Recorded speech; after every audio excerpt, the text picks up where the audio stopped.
এই জন্যই আল্লাহ বলে আকাশটা রাখছি খুঁটি ছাড়া, যাতে তুই দেখিস আর বুঝিস যে এটাকে যদি আমি খুঁটি ছাড়া দাঁড় করাইতে পারি, তাইলে তোকেও আমি খাড়ার উপরে নাচাইতে পারি।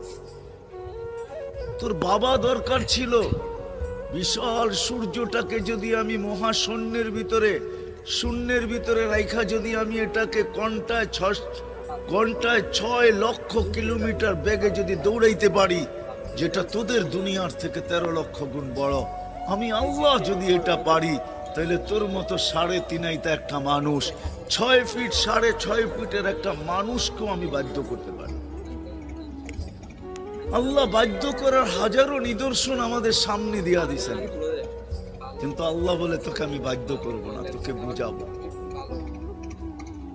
বিদায় আল্লাহ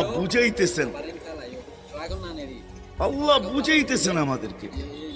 বিদায় কথা যেখানে শুরু ওইখানে আবার যেতেছি, যাতে বুঝে আসে দুনিয়াতে যে পা রাখছে জানো যাবে না, সেই কথা মাইনা নিবে না কোনোদিন যে আমি চিরদিন এখানে থাকবো। সেই কথায় বিশ্বাসী, আজ হোক কাল হোক আমাকে চলে যেতে।